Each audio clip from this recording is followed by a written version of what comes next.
Hey everybody, my name is Anastasia if you're new to this channel. Today is Friday, 9th September of 2022. Yesterday there was a big event in the world, the passing of the Queen Elizabeth. A few moments ago, Buckingham Palace announced the death of Her Majesty Queen Elizabeth II. The palace has just issued this statement. It says the Queen died peacefully at Balmoral this afternoon. Me as a child, I remember, I think I was 4 or 5 in a time when Diana also passed away.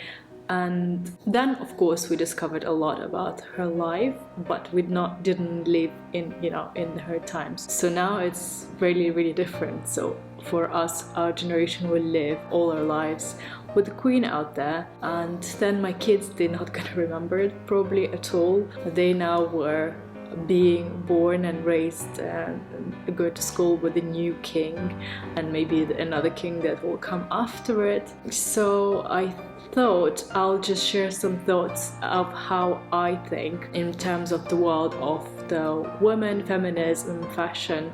Queen may have influenced all of us, and some of her life examples. I don't know so much about her biography, but I did watch The Crown and I did listen to a couple of podcasts where they were researching the lives of the Diana. And in general, I quite like reading biography books, and I expect that in a few years or probably decades we might be able to find a lot more interesting stuff about life of the royal, because it's always kind of interesting. It's very unattainable for us, yes, so you have to be born into royal family. You can't just become a queen. You could but you have to be born also in the right time and place and to the right parents. But to become a queen like Elizabeth, no, you cannot do it. You just have to be born with that role. And I think for what I would find very interesting is to know more of her. Of course, we've seen all of the royal engagements and things that have brands that have the royal hallmark, things that she orders. I just watched a video about her makeup routine, not makeup but the beauty products that she uses. She loves the Clarins. Most of her items are tailored, that she wears out by a couple of very famous tailors, but I think it would be fun to know just what exactly was her routine of the day. What did she prefer to eat? Where did she also travel? Because I believe that they also have traveled privately without being known to the public, apart from the royal duties. Or was she really stuck to her favorite places in Scotland? So I think it's a great inspiration for women. Of course, you cannot become a royal, but I believe that every woman has a right and position to carry herself with a royal dignity, at least at some point of her life, or have it in mind. So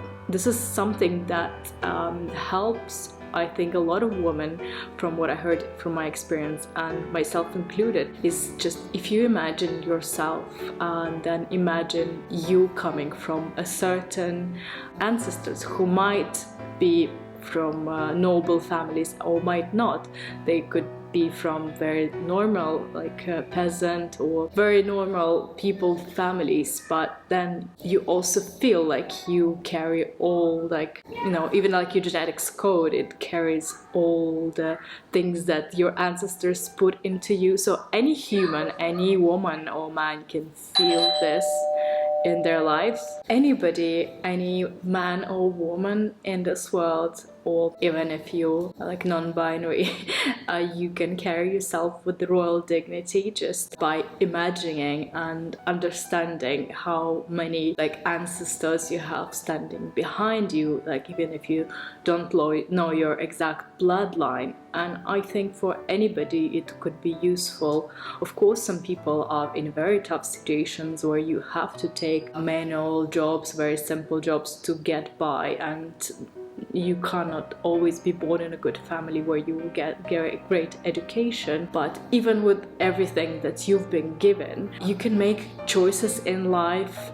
inspired by and also like shown by Queen Elizabeth, and carry yourself in a way that would be, you know, do best for yourselves basically in this world. Some of the things that she did, I think, that were quite amazing. So when she was educated, she didn't get like formal degree, but then she was receiving a private education by one of the masters in Eton, and they taught her everything that she needed to know to be like a gentle woman, to a lady of the society, to be able to hold any conversation. She didn't get much of that. Of course, she was supported like by the money from the family, from royal family, and then the government, so the income was not an issue. That's the only thing I think we need to skip in this. Every woman or a man need to get as good education as they get to be well in this life. But some of the other things were really useful. So when she knew that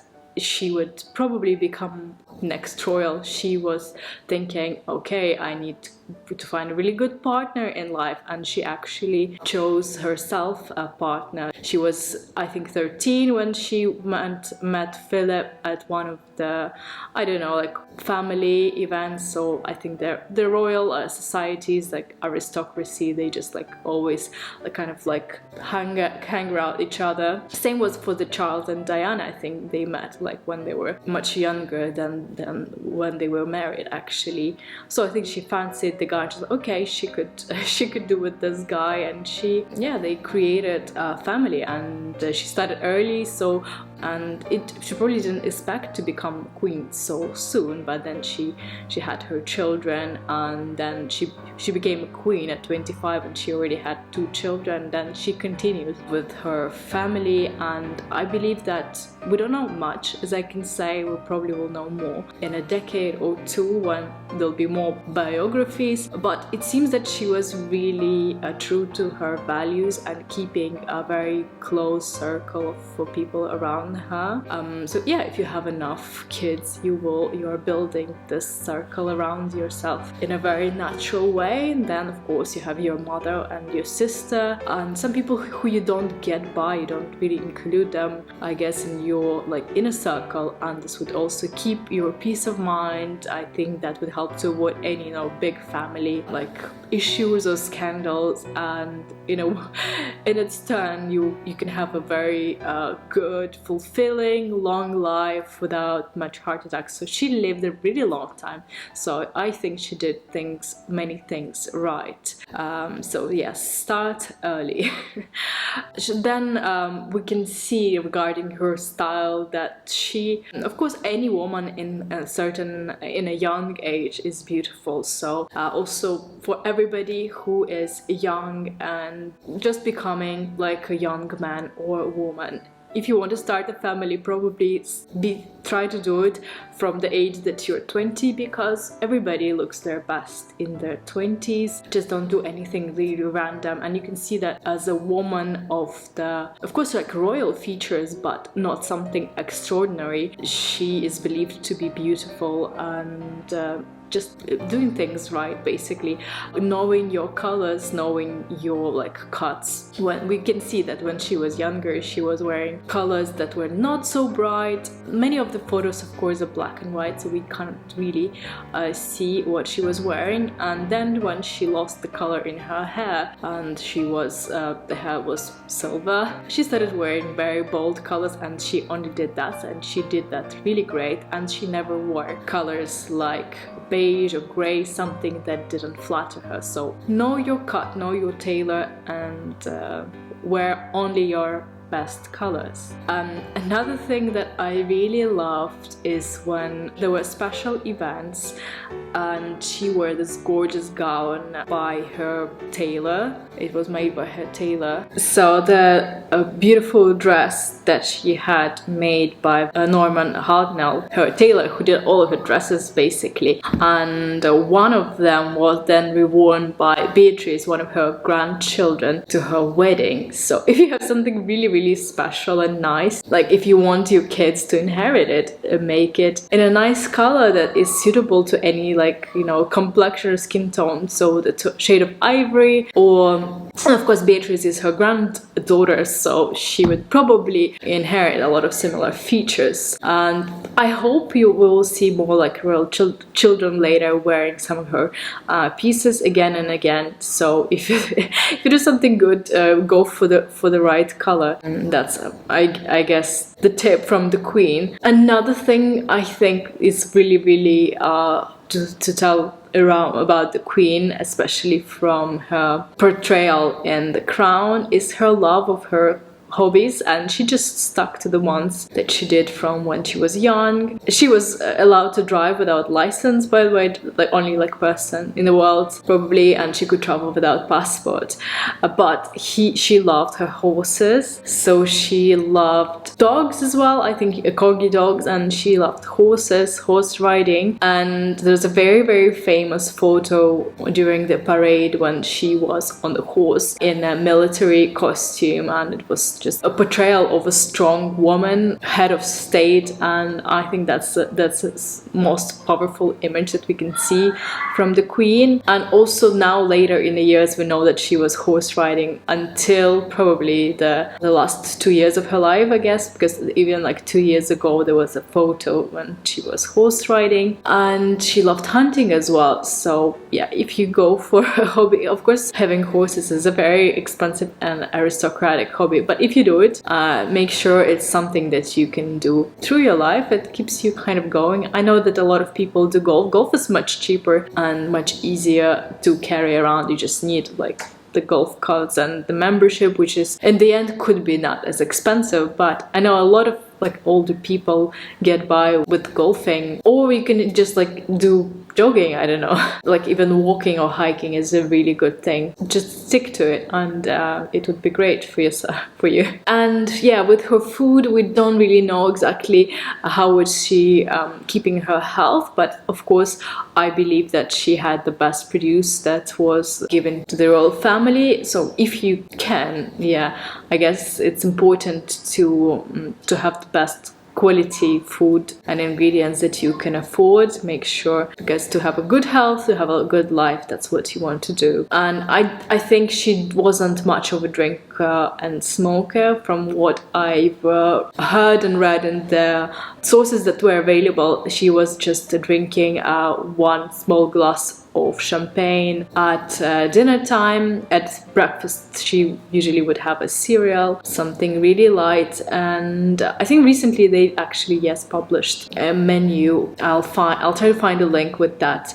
with what she was eating usually. I think mostly would be like wild game meats and some of the good quality fish from Scotland as well. So fish is good for, I think, with respect to all the vegans, but I don't think vegan diet is sustainable in the long term in terms of the nutrition and the quality of the ingredients that you can get. So you need to think what is more important for you. I wanted to remember a moment when I actually was in London and I saw the Queen and Philip. They were driving in the car with a driver. They were not driving themselves. It was in Hyde Park. I was there doing a jog or a walk. It was a very popular place to come. It was around 4 or 5 o'clock in the evening, so they probably were driving to the Kensington Palace that is just there. So that was a really interesting thing. It was like very sudden, and I just like saw it with the very quickly passing by, and they're like, oh wow, I saw them, because I guess their features and their shapes of their heads are very recognizable. But I did not meet them in person, of course. We wouldn't probably be friends because we have different interests. But anyway, it was a really nice moment. So yeah, I think that's it. I will be really interested to know more about her life, just because I think as a stylist as well, I want to know like what she was wearing, like as a pajama to bed, or what kind of slippers, or how they were organizing like things for her. Of course she didn't probably clean and cook ever in her life, but it would be interesting to know a bit more. And I think I spoke about this book before. This is the previous queen that was really famous. Her name was also Elizabeth, but she was called CC Elizabeth. She was not born royal, she was married into royalty, so she didn't have much royal duties. But this book is great, describing on how she also kept up with her hobbies, a lot of horse riding, a lot of like travel, and I take great inspiration even like for when I want to travel somewhere from books like this, because I think nature really doesn't change so much in Europe, and it's really interesting and to know what they did. It's more like fun. I don't really I'm not really fond of like novels because they're made up, but some of these are really good. I hope to find more books on the royal family. And also, yeah, by the end of this video, what I want to say, so carry yourself with dignity, own the crown and wear it too, so you can be your own queen, at least in your house, in your circle, in your close circle, especially if you're a woman, a mother, to get the respect from your kids and your family. I wish I had a royal hairdresser who would do my hair every single day. Can you please fix my hair? Joking.